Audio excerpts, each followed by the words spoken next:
do this. You got it, where man. it kicks in. For real. So, I'm already working on our signals to be like, I'm gone. Gotta go. 0.4 of a second into the video, demonetized. I don't give a damn. YouTube. Man, you take that 47 cents and stick it right up your ass. After I bought this circle light to be an influencer, Damn it! you gonna try to steal from me? You taking peas off my plate? You do. I mean, I'm sure they're in their ivory tower crying. That might be my single favorite moment on that show. Either that or Brock flying through the windshield, because that does crack me up every time I watch it. This is the type of insight you get. We don't have much really going on to talk about. So anyway, y'all, I'm Jared, by the way. That's a good idea. Yeah. I am Josh. It is good to be here, my brother. If you haven't tried it, go get you some Smirnoff red, white, and berry, because they're good. You get the bottles because, well, you know what, you can recycle cans too, but do the bottles because it's pretty. It's like real cool. It's real cool to look at. So, man, I want to say like the cans are like the zero version. Anyway, so not only is it not blue, it's clear. I'm like, I don't trust it's going to taste the same. No kidding, man. No, I need that blue. I need that blue flavor. It's just better. I can't explain it. Some things just are. It's just the way it is. That's the way it is. Why sky blue? Why are boobs good? I don't know. They just are. I just know this is the way it is. It's set forth from on high.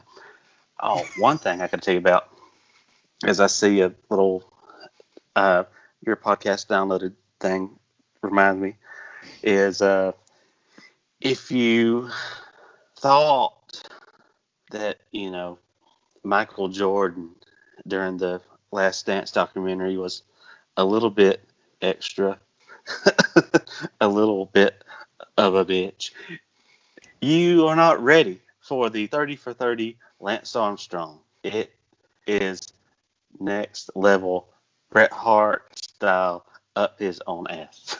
This is me doing that thing. You knew it was coming because I've made my opinion on Jordan very clear. I do think it's very funny that you sit on the footage for 20 years, then you get ESPN to cut it, and you still wind up looking like a complete prick because that's what you are. But all the talk about, well, they bumped up the release of the Bulls documentary because of COVID-19. I'm like, they shifted that schedule to make damn sure that taste that you had in your tongue about Mike, where you're not really sure if you like him anymore, don't worry, we got a hell of a palate cleanser for you. Because where it don't matter what Mike does, there's still going to be people that like him. No one likes Lance Armstrong anymore, and it's really got not a ton to do with the drugs. It's that if people have a microphone, he can't wait to talk. What a piece of shit that guy is, man. And I haven't watched this documentary either because I have no interest. But as soon as I saw that schedule, I'm like, baby, you better believe that's intentional. That is literally, all right, Lance, get Mike off the hook, and he'll do it too because I ain't no fan of Jordan. Jordan's got a long way to go to be as big a piece of shit as Lance Armstrong. And again, steroids don't bother me a bit. He's just a piece of Texas shit. I hate that guy. At least, when it comes to some of the Jordan stuff, every now and again there'll be a story that you hear like somewhat of a redeeming quality, even if it's just a glimpse of it. Sure. There's I haven't seen it yet with Lance. Nothing worth your time. You're right. You're completely right, man. At the same time, when the focus of and it's a two-parter too, I think it ends up being like 4 hours you spend with him. Jesus. On this 30 something in that neighborhood. And even though the center of what the 30 for 30 is about. The people around him are entertaining as hell, and it's a neat story from from the fallout, and this guy didn't really take no time for it to get to the level it did, but they can't help but do that thing of like, we're gonna try to show you the good side, we're gonna show him at home cooking dinner and this, that, and other thing, and like he's just a bigger piece of crap doing that as he has sit down in front of the camera trying to totally give you that sell job of like, yeah, why I'm so good. Yeah. I am relevant. Love me. He is a piece of crap. I hate that guy. And I'm with you. I hated him way before they gave him a documentary. So 30 for 30 is just real quick for me this year, man. There's just, I'm good. I'm good. They are doubling down on the pieces of trash. Yeah, they certainly are. I'm with you. It's like, boy, this is the let's help Mike out season. The Lance wrapped up tonight. Next weekend, it's Bruce Lee. After that, it's frickin' Sammy Sosa and Mark McGwire. Yeah, man. And it's like we just can't get out of our own way. And I wonder that there might be another one coming, but they're like Sammy Sosa and Mark McGwire. I shouldn't make fun of him because he ain't here no more. But that whole speaking ill of the dead thing, I'm not speaking ill of him. I just think it's funny that he got both their names wrong. Yeah. He was sauced up there on the stand. Good old Teddy. Good old Ted. Teddy Ballgame Kennedy. I'll tell you what. If ESPN will pay NBC for the Mark McGwire on Weekend Update segment of him and Darrell Hammond as Mark and Matt, it'll all be worth it. If I can because I can't find that picture anywhere, and I want it tattooed on my ass, so I gotta find it. It's like Goldberg's shirtless kid in the ring level of like, why is this happening? What am I seeing? Yeah, man. Oh man, that was so they've got some weird ones coming up where it's just kind of like, all right, we'll see. We are out of ideas. No, but man, it's when it comes to the Lance Armstrong thing is I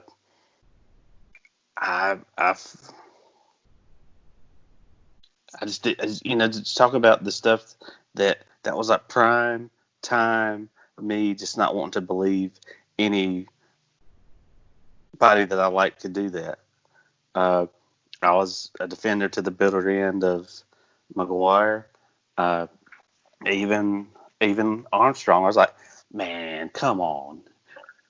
At the same time, knowing that everybody in that sport did it, then I was like, well, you almost kind of try to use that cancer diagnosis to defend it. Like, well, anybody that went through something like that should be allowed to do whatever they want to do. Plus, everybody else is doing it anyway, so he's just the best doper. And sometimes, and you convince I convinced myself that, well, it was okay. And but like what you say, the problems with him have nothing to do with that sport and what it took to be the best at it for as long as he was. It's the way he destroyed people's lives. Where is the repercussions for that? Yeah, man. In the way he sued people for defamation, won, and still was found guilty in the end. It's like, where is the justice? Yeah, seriously. It's like, this is just, I hate that guy. I genuinely just hate that dude. I'm with you on the everyone does it, because they do, but as far as he had cancer, he gets a special treatment, that's that Messi thing, man. Leo Messi has been pumped so full of HGH, it is not human, because he was a failure to thrive baby. He really had a real tough time when he was young, and he's still a relatively tiny guy, which in soccer, that doesn't mean a damn thing, especially with that, because he's great.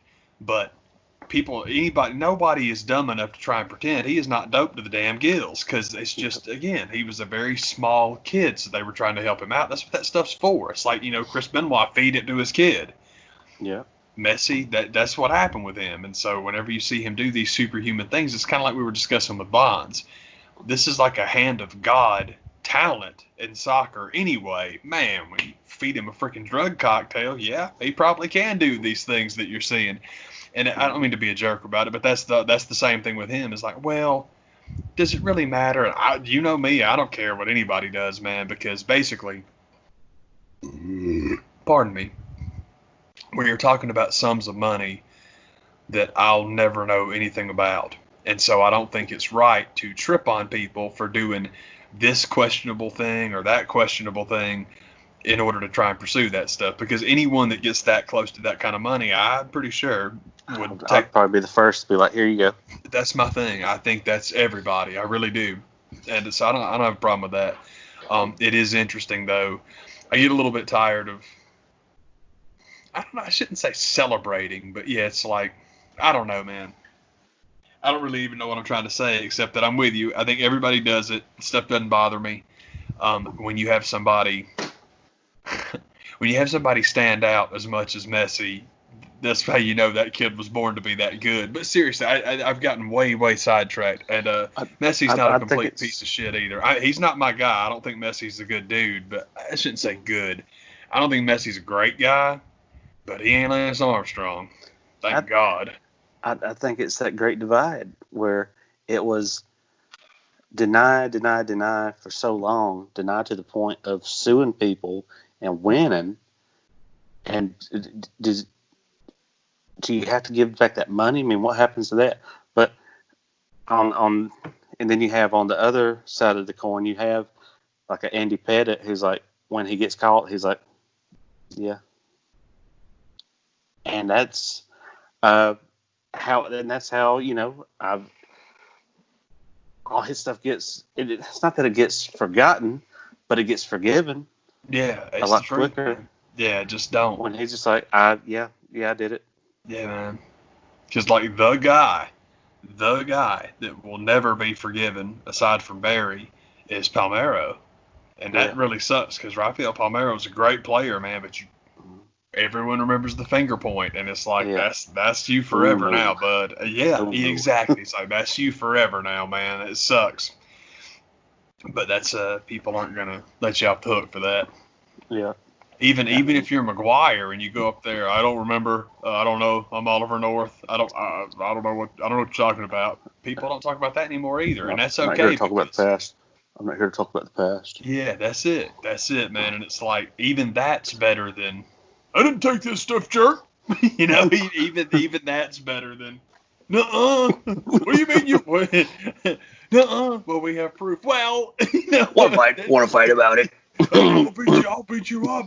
I'll channel by the spirit of Popeye John Rocker Sr. Just come down there. You just want to come down there. Just give me what for? What for? These freaking politicians trying to give me the old Shim Sham. I'm not having it. I'm Rafael Palmeiro, damn it. You can't get one over on me. And I hate to be that way because I like Rafi. I love that guy, but it's just, you know, man, every time, even in real time, when you saw that footage, man, it's like, man, you are just, it's like, boy, you writing it in the cement. You're writing it in the sidewalk now, bud. Like, uh-oh. Yeah. I mean, that's what, but it's, you know, you get into the Lance documentary, and a lot of the early days stuff I had no clue about. And it's his surrounding cast of characters that I like, man, I'd really like to hang out with that dude. This guy seemed really cool, but maybe that was Lance's true talent, is just being able to find these effing lackeys that would just do his bidding. And you're like, for what? And why are you wanting to hang around this guy? What's wrong with you? What has this guy done that's so great? And he hadn't won anything yet, but just had that kind of puppet master kind of way of controlling people. Man, that's weird. And it's kooky, and it has not left him, because when they sit down and he sat down for the interview. I mean, talking to him present day, and it's like, just still way up his own butt over himself, and you're just like, okay, whatever. And maybe it comes from there's a lot of good that came from the whole the Live Strong campaign and his association with that. And maybe that's kind of where he gets his attitude from. It's like, there's a lot of good. I did a lot of good. There's a lot of good that came. Yeah, but if they could erase you from their record books, they probably would. I would imagine. So it's just wild how, whether it's a 30 for 30 or whether it's one of the ESPN documentaries here recently, no matter how despicable the people are supposed to be, I just get drawn in and it's like, oh man, this is some bullshit here. What is this piece gonna do next? Oh, buddy. I'd like to find out what this son of a bitch is up to. They ain't even got to Lance Hendricks or whatever the guy's name that got caught and unraveled the web.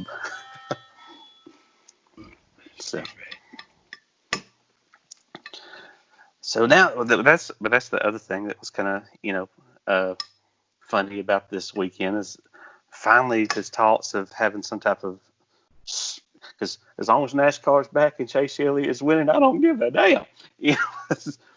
But there are some sports that are at least in talks to try to come back, and I think there's some light at the end of that tunnel. Yeah, man. And it's good stuff, man. The Bundesliga was back, so I watched that, and Premier League is coming back, so I'm happy about that.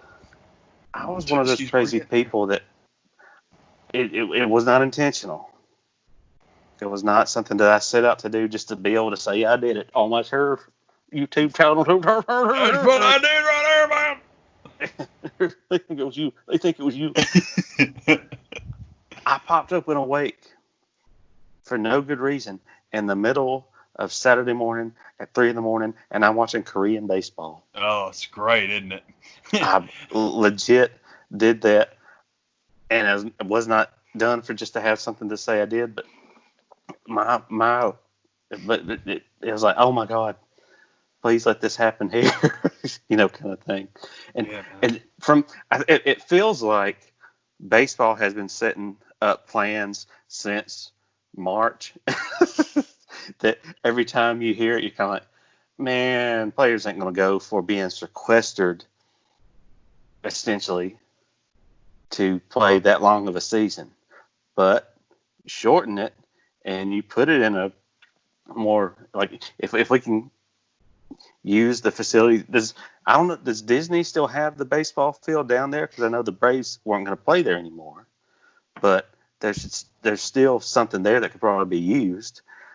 But, that's at least more reasonable spot. And originally it was going to be like somewhere in Texas and then Arizona where they were going to play. And I was like, man, I just don't see players going for that. But so supposedly that's what the NBA is going to be doing, is just heading down to the Disney complex and getting their season on. A couple of the propositions, that's what I'm looking for.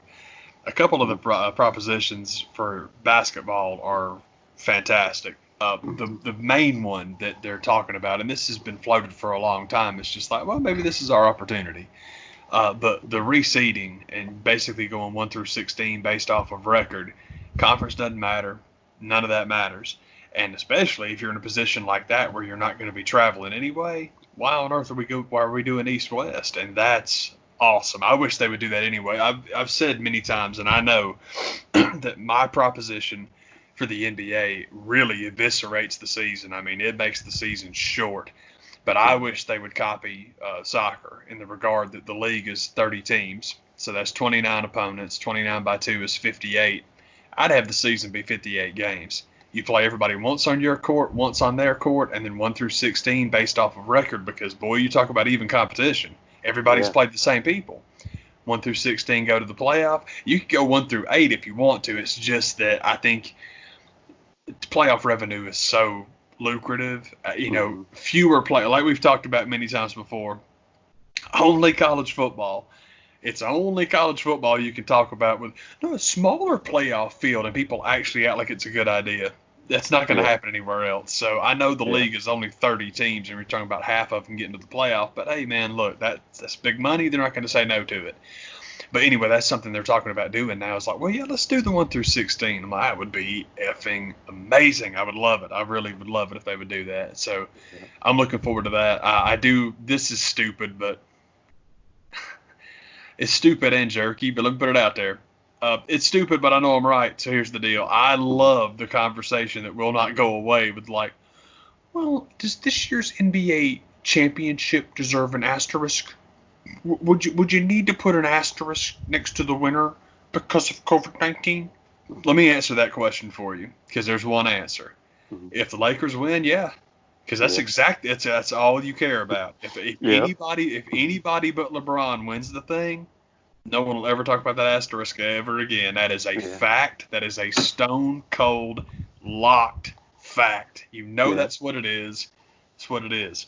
Mm-hmm. Because LeBron is Michael for the negative age. You can't get people on the same page to all pull for the hero, but you can give people the collective guy to hate, because some people are going to love him. So that's all that is. But as soon as I heard that, I'm like, y'all are only entertaining this. I'm like, because that's my first reaction was like, what happened to the Clippers, guys? I thought the Clippers were your team. And to be blunt, going back to our conversation we had about the season earlier this year, I'm a LeBron guy. I think he's great. I love the Lakers because Showtime that was my intro to basketball.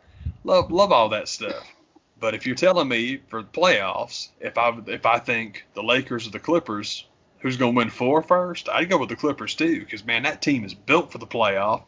And as far as the regular season record goes, man, when you built for the playoff, why bother? Especially now, because dude, the whole thing is the idea of just like lobbing off the rest of the season and just going into the playoff based off of what the records were. I think that's a great idea.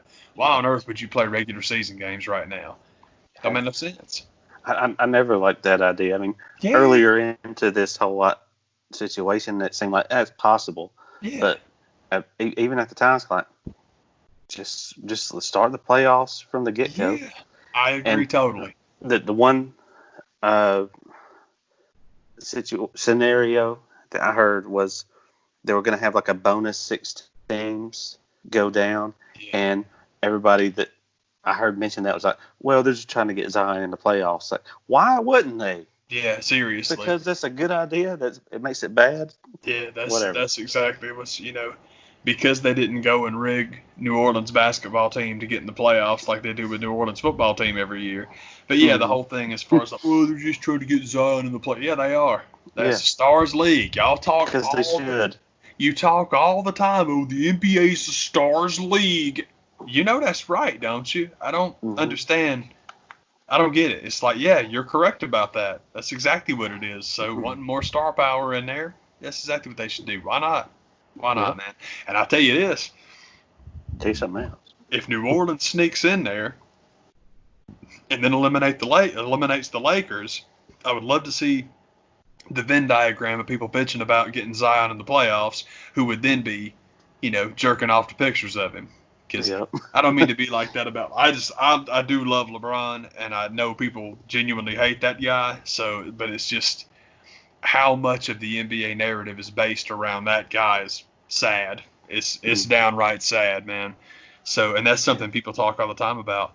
Well, Jordan and Kobe were much more like-minded players, and they were very similar players because Kobe patterned his game after Jordan. You could tell. I always liked Kobe better. As far as the player's concerned, Michael's better. Kobe's great. Michael was better. Kobe was a better scorer, and God, Jordan fans lose their minds when you say that, but it's true. And it might just be a product of the era, because the deal with Kobe is Kobe's range was just nuts, man. That guy could hit shots from anywhere, and Mike really could too. It's just Mike didn't play in a three, like we talked about before, man. Mike's era really wasn't 3-point heavy, and he wasn't bad when he pulled him up. He was a fine 3-point shooter, just didn't do it very often. Yeah. Kobe could stick them from anywhere. But when you factor in defense, and it really is true, like I was talking with someone about that, and it's like, well, Kobe's so underrated defensively, and they're right, he is, but he's not so underrated that he gets in the conversation with Michael. He ain't that underrated. He's underrated, but Michael, especially at the 2, I mean, I don't know if there's ever been anybody better, man. It's crazy, but that's back to my whole thing about not the Last Dance, not the '98 Bulls, but the Bulls as a unit.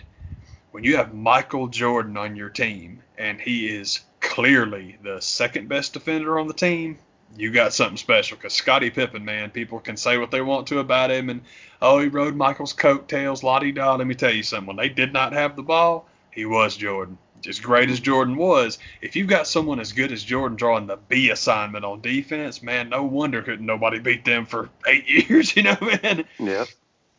And then they got Dennis. And it's like, oh my God! Now who's third? Good Lord! That's the rich getting richer right there when that happened. It's true. We never I hate when people never factor in defense. That makes me nuts. Like somebody was talking about, like, if you were building the ultimate team for Michael Jordan to be a part of, who would it be? And my guys have always been Gary Payton and not Magic. Magic's my favorite. Magic and Kareem are my favorite. Kareem is my favorite guy to ever play basketball. Magic's my favorite player.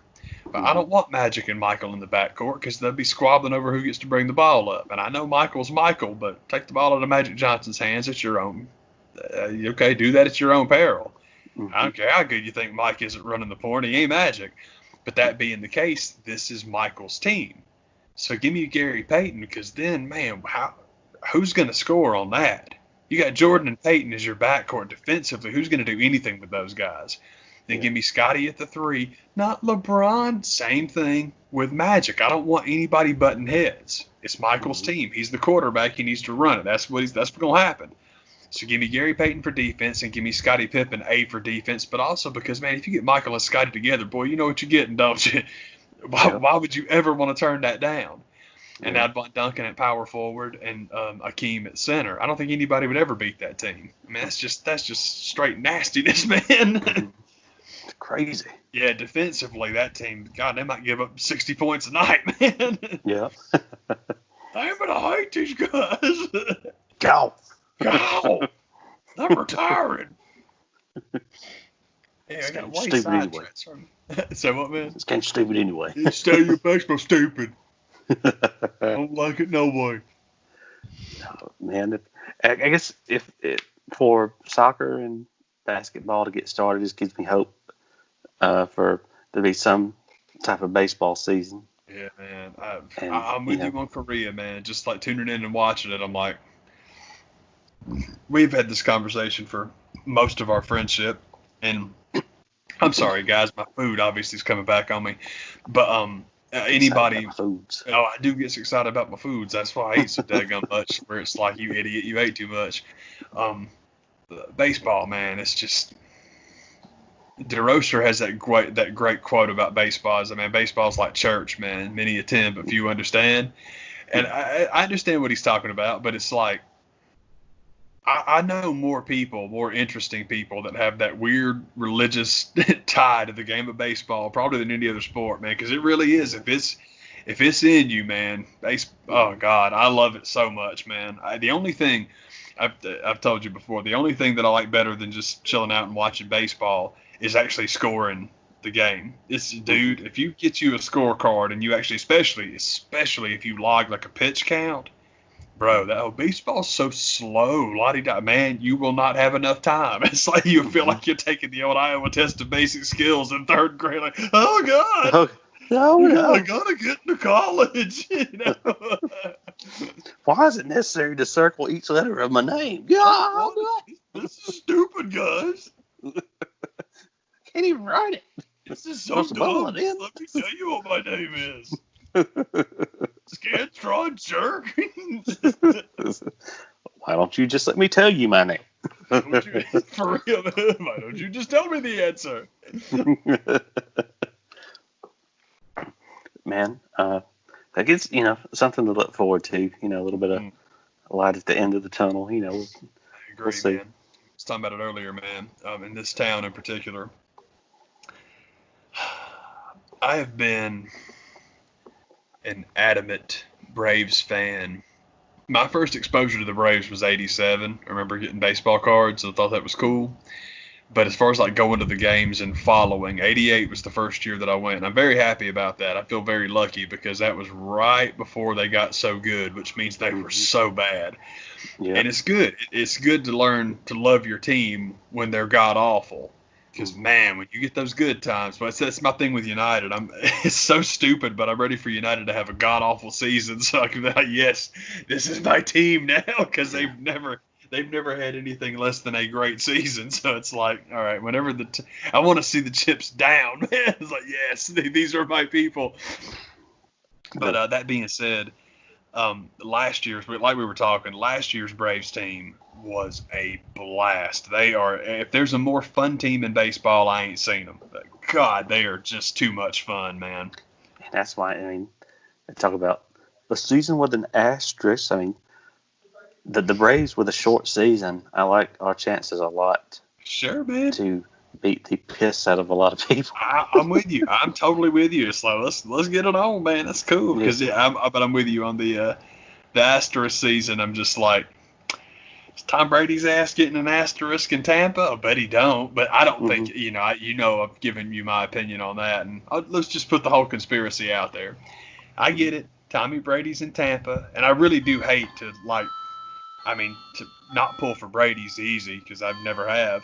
But I like Bill Belichick, so I've never really had a problem with New England's success. And it's kind of the same thing with Bruce Arenas. Bruce Arenas. I always say his name wrong. Always. Arians. Thank you. Yeah. Bruce Arians. Thank you. That was a helicopter pilot on the Atlanta News that had a similar name. Yeah, I remember it.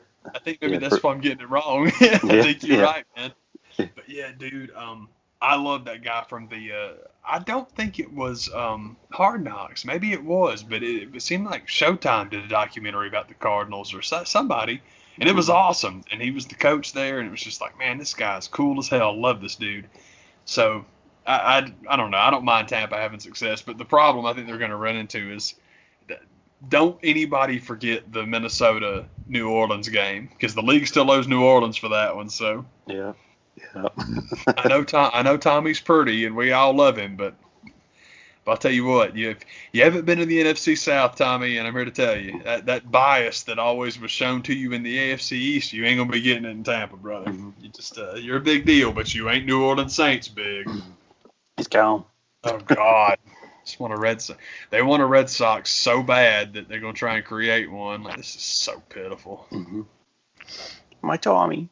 Oh God, Tommy Brady, yeah. Tommy had our backs. We gotta have Tommy's back. I don't know why that's the most pitiful crap. Always rings true. God, that always rings true. That's Hurricane Pete McNeely on Tom Brady. Yeah. I fought Mike Tyson one time. He beat the crap out of me. Go Pats. He's still crazy. Still crazy. He's crazy. I love you, Tommy. Oh, they got the Gronk too. Aw. Oh, Jesus. Oh, Jesus. Aw. It's like that.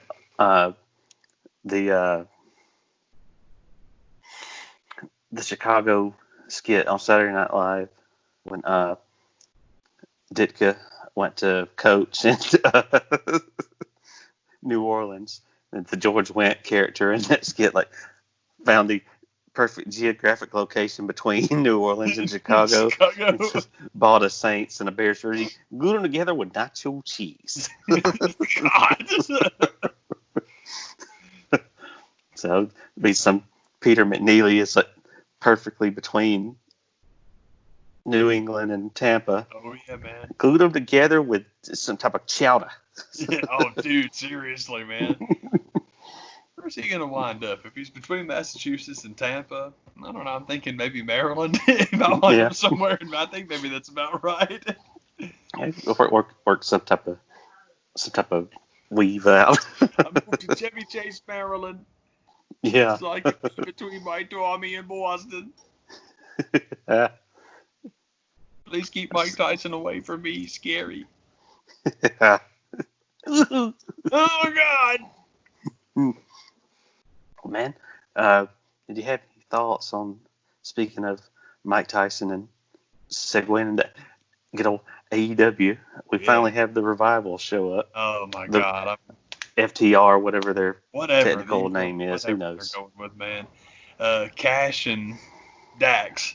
Yeah. I'm thrilled. This is what I've been waiting on, so I'm over the moon, very excited. I'm hoping that what they're going to do, because come out and get in the Young Bucks' face, then beat the crap out of the Butcher and the Bunny or whatever the hell they're called now. Mm-hmm. And I like that. And what I'm hoping they're going to do, and I might have this wrong. Sorry, but whoever won the match, it was Jimmy Havoc, and I don't know why. I can't remember who he was teaming with. I just can't remember who it was. But they've won the right to challenge for the belts now. And, of course, this is a conversation I got into. Not really a conversation. I just left a comment about it because I'm a jerk. But I'm going to tell you about my comments. It was on Wrestle Talk, and I love Wrestle Talk, but they're doing that whiny-ass thing that Cornette and Ryan Last bitches. It was supposed to be sports-based wrestling. Look, I appreciate the appeal of the sound of that, but you had to know that was BS. I mean, we sat right here on this show when they first made that statement, and you and I are both like, yeah, that's crap. Mm-hmm. Excuse me, let me explain why. Here's why. Big old crock of poopy. You are never going to have a one-loss record system in wrestling that matters. You will never have a ranking system that matters, and here's why. Do you really think they're going to bring the Revival or Rusev or Zack Ryder or dadgummit, I forgot his dadgum name, John Moxley, any of them? They're going to bring them in and have them work their way up. That's never going to happen. Whenever you've got this whole WCW thing of, oh my God, what's so-and-so doing in the Impact Zone? You are not going to have free agent big signees come around and work for 7 months to try and get themselves in a title spot. That will never happen. That's why it was always going to be crap. It's crap. Anyhow, sorry, I got way sidetracked. I'm thrilled the Revival have shown up. I'm hoping that whenever Jimmy Havoc and whoever's partner is wrestle Hangman Was it Sabian? It might be, man. I don't know why I can't remember. But maybe so, because I know he's a big deal, and well, Penelope's a big deal, so they want to get her on TV. But it very well. I think you're probably right, because I keep thinking Sean Spears, and it's like, no, it's not Sean Spears, but it's somebody that's a big deal. So maybe it's the other S name guy, and I just can't think of it. But I'm hoping that they'll wrestle Kenny and Hangman, and Kenny and Hangman I'm sure will retain, or they might just have a no contest, because that's what I think the Revival should do. Everyone knows they're going to wrestle the Young Bucks, man, but this let's do it now. Oh my God, now. Win the titles first. That's what I would do. Seriously, go out and gut Kenny and the Hangman, get the belts, and then defend them against anybody. And when the Bucks finally make their way to number 1 on the tag list, then you can have that match, and the Revival can kick the crap out of them too. Eventually the Bucks will get back over, and that's what everybody wants to see. But nah, man, that'd be great if the first time they actually wrestle is down the line a little bit. They're the champs, Bucks are chasing, and they beat them. I think that'd be great. I beat them. and then what? I beat everybody. But I'm glad they're around, just because some people give the AEW tag division crap. I don't know how anybody can give that tag division crap. Might not be what you like, but it's just by default, it's the best tag division. The NXT's great. NXT is great. Oh, by the way, that reminds me, man. Do you believe any of that BS junk people are talking about Adam Cole now? Adam Cole's contract is coming. I don't buy that for us. I think that Adam and Britt are very smart. I think they're cross-promoting. I don't think anybody in house, any NXT or AEW mind a bit, because it's free promotion. It's like, and it feels like people gave up on it real quick too, because it was like, is Adam Cole gonna leave for AEW? And nobody took the bait, and the story just went away. It was like, y'all, I don't think anyone believes this, and I'm glad that nobody believed it, because that's stupid. That's dumb. Don't see that one going down that way. Me neither. I'm like, I don't get it, y'all. Y'all just. I don't know, man. That one just doesn't feel. It ain't got that feel, brother. That's a no for me, dog. there's a better chance of Britt coming over to WWE. I would imagine. It's possible. I don't know what her contract situation is, Well, but I think that would happen first. Considering they put her on the top of the heap, they would probably have to break, because again, the money thing, AEW pays better than WWE. It damn sure pays better than NXT. So that's the reason she went over in the first place, because it's like AEW is not competing contract wise with NXT. So the people on AEW get a hell of a lot more money than NXT kids do. Whether they deserve it or not is a totally different issue. But I think with so much of it being Florida based on both fronts, dude, keep doing what you're doing. And then you've got like the social media world by the tail, man. You're covered in both territories. I think they're very smart with what they're doing. But yeah, the whole Adam Cole to AEW confirmed. I'm like, why would he do that? Sorry, y'all, my nose is giving me crap. I went for a walk today, man, so of course my sinuses are going nuts. But yeah, it's like, we good. We're good. And don't get me wrong, there's a part of me, of course, that gets immediately excited, like, oh my God, Red Dragon in the tag division. But it doesn't need to happen. Everybody's good right now, man. I like. It's stupid, but for the most part, as far as AEW is concerned, I like everybody there. I hate that Riddle's gone up. I mean, I get what they're doing moving the tag belts. I think Imperium winning the tag belts is totally the right call. Yeah. But I'll miss him. I like that guy somehow. It's just another call up that I just see going horribly wrong. Me too. I'm kind of the same way, man. But it's like if you get Riddle called up, and that means you leave Keith and Adam and who else do I want to see just left alone? I want to call up freaking Gargano's Ciampa's useless ass already. But I think, don't get me wrong, I shouldn't say that. Surely to God, Tommaso is going to do the right thing and put Cross over. And that's great. That's a real cool thing to do, because he is the big name there, and it's all good and la-di-da and all that stuff. I get a little bit frustrated by the, I know why you attacked me, because I'm the biggest guy here. I'm the famous one. All he ever talked about was Goldie, because I'm the champ, and I've got Goldie, and I'm the champ. Well, you ain't the champ now, so you ain't the big dog anymore. Ciampa just irks me. It's not his fault. He's really fun to watch work, but anyone that does that, Stone Cold, Becky Lynch, just tired. And I really shouldn't say that, because obviously it gets over. It works no matter who does it. So, man, that's my Cornette impersonation. It's just that's the part of modern wrestling that I'm out of touch with, and I just don't understand why everybody wants everyone to do the same. I give you a perfect example, is Bayley. Bayley is white hot right now. Everybody's all, man, Bayley's so good. Why? Because she does stupid heel promos, the same one that everybody does. Because bell to bell, Bayley's always been that good. But it's just like, Bayley's a perfect example of that's where I get out of touch with wrestling, because I loved NXT Bayley, especially when everybody else loved NXT Bayley, man. It was so cool, and it was so unique, and it was so different. But by God, you get to the main roster, and nobody wants that. The same old crowd, oh man, Attitude Era. Oh my God. But it's working. I mean, she's more popular now than she's been ever, and it's like, man, good for you. Anyway, I got sidetracked, sorry.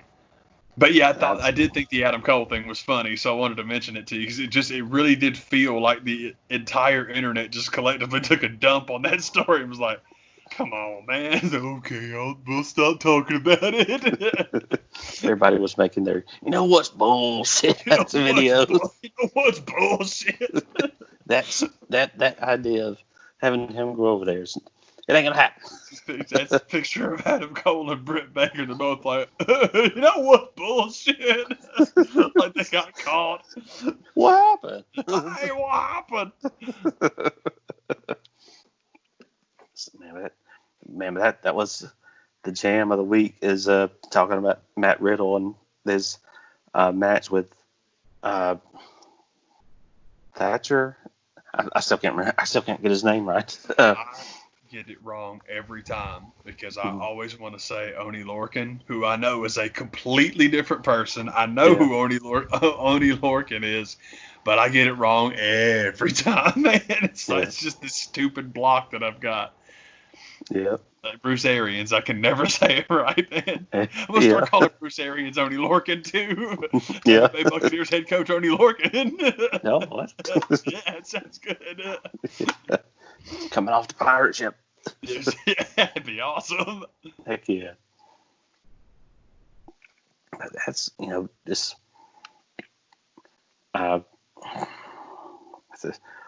if it ends up going down that way, eventually, I don't think it's going to happen anytime soon, as far as Adam Cole going anywhere. So I just don't see that working out that a ways. So it seems to me that so often all the contract talk, well, so-and-so's contract is up and fill in the blank, and people just make that junk up, man. They just do. It feels that way anyway. Mm-hmm. It's because it's just lies. People just make junk up. So, but my main thing with Adam Cole is it just seems to me that the fact that I haven't heard any talk about a main roster call up for him, that to me it suggests that Trips has that contract on lock and he knows what he's doing. Thank God, because I don't want him to go anywhere. I love Adam Cole at NXT. And against the same thing as far as, all right, let's pretend Adam Cole to AEW is on the cards. Where are you going to put him? Mm-hmm. Is he going to walk in and take the belt off Moxley like that? Because he should. Mm-hmm. Should. Any company that Adam Cole is in, he should be running it. Mm-hmm. So, all right, let's do the scenario. Let's do the long-term fantasy booking. Because my take has always been, if you want to switch the belt one time and give it back to Moxley, I wouldn't. I'd just leave it on him.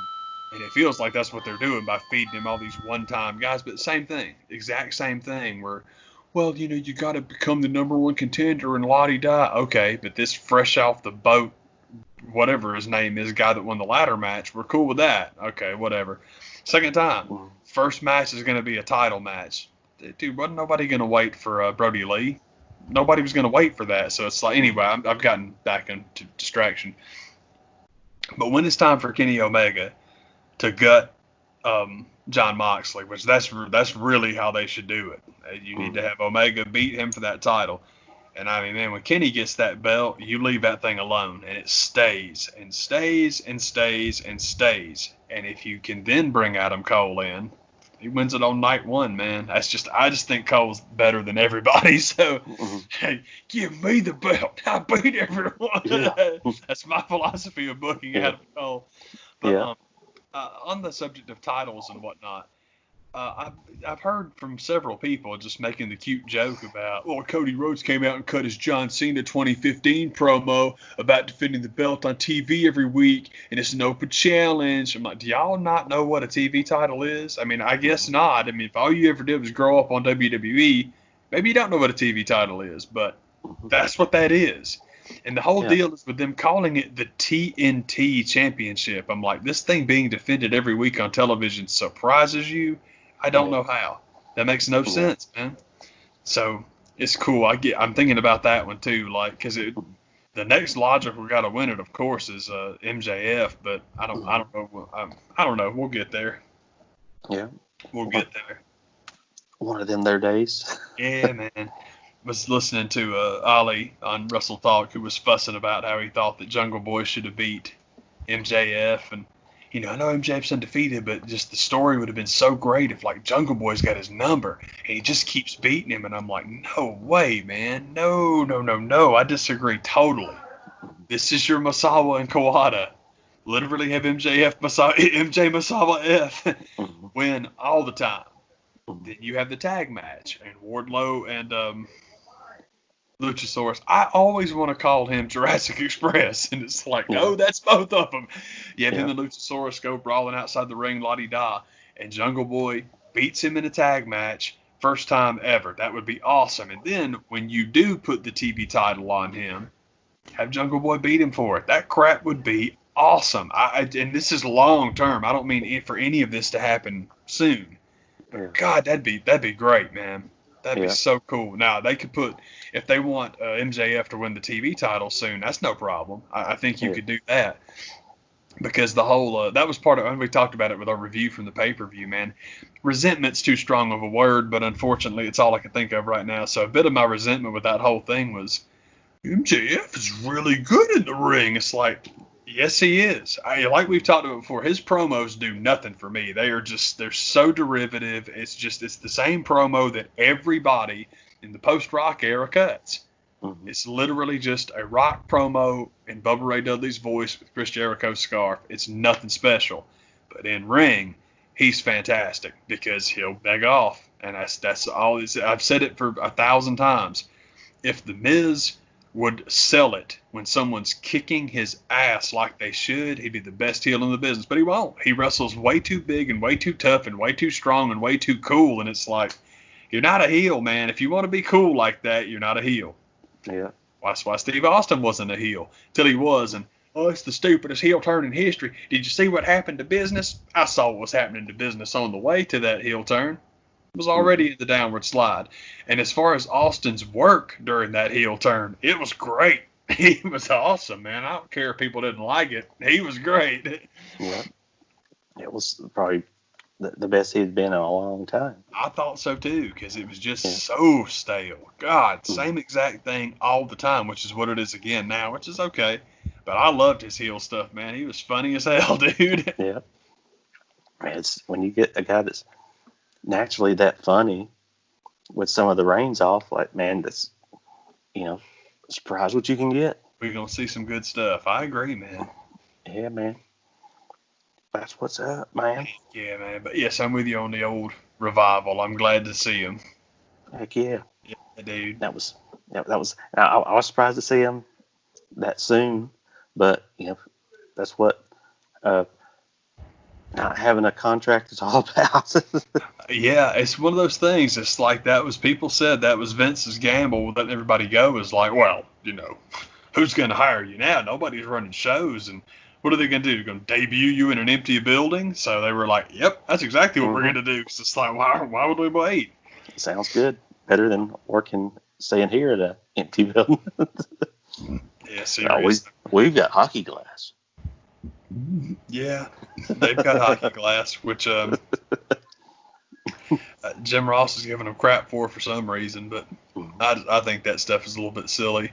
What else did I see that was so silly? I think Cornette and Jericho being so mad at each other is hilarious. It's like, he's just in on the work now, man. Corny gets really upset when people say that, but it's like, okay, stop. Well, I'm done. I'm not watching this stuff anymore. Cool, don't watch it anymore. Don't talk about it anymore. See what happens to your downloads. Mm-hmm. It's gonna suffer. Yeah, I bet you talk about it again. Mm-hmm. I bet you do. We're not in business together, Lottie-dice. Like, your business depends on those boys, and you know it. You know it, because if you don't get to talk crap about AEW, no one cares. Mm-hmm. He talks about it all the time. Well, this is me saying nice stuff about AEW. No one's going to listen to this part, and it's like, so you are aware of it. Mm-hmm. It's frustrating, man. Him and Lass both, but Lass got so bent out of shape with Jericho. I'm like, dude, did he make eyes at your wife or something? Why are you so mad about this? It's not that big of a deal. It's like, he's just working you, man. It was a totally different tune the week before. He's a bit of a Jericho. He likes him a little bit, but it's cool. But it's more of the same, especially with Corny, man, with the whole Jericho Matt Hardy thing. It's like, I can't believe Chris Jericho would agree to do this with the whole when Vanguard 1 was at his pool. It's like, brother, who do you think wrote this? Mm-hmm. Same thing with Matt Hardy. Same thing with Moxley. He kissed Moxley's ass hardcore for about 3 weeks, and it's like, you don't know anything about this guy, do you? Mm-hmm. And eventually it came out. Why? I never saw his work before he was in WWE. I'm like, oh boy, are you in for a treat? And then all of a sudden somebody sent it to him. And now Moxley's a hemorrhoid. It's like, yep, okay, we knew that was coming. But seriously, it's like, just because this guy worked for Vince, you assumed he had to be okay. That's fucking pathetic, man. That is just pathetic, because, come on, man. Heck yeah. Come on, man. Come on, man. That's just bull bass. That's a bunch of crap. That's a bunch of poop in your trousers. Heck yeah, man. That's really about all I've been doing this week. Man, me too. It's weird. I haven't done much of anything, man. I've been watching Versailles. I'm glad to say it's on Netflix because I was watching it on Plex. My buddies hooked me up with their Plex account, and Plex is so cool and so useful, and man, I have the hardest time with getting that sucker to run. So I'm glad I can bounce off, and I can at least watch Versailles somewhere else, because it's a good show, man. It's cool, and having been there, it's quite neat, because I've actually went and then started watching the show, and it's like, oh my god, so it's cool, man. Awesome. It's cool, dude. But Yeah. there was something else, and I don't remember what the heck it was, man. But it don't matter to Jesus. Yeah. I'll think of something. Yeah, hey, it's cool, man. And Excuse that's me. what's up. That is how we do, man. Thank you for giving me the call and for doing the show, man. Heck yeah, man. I'll see y'all. Thanks, y'all. Yeah. Do it.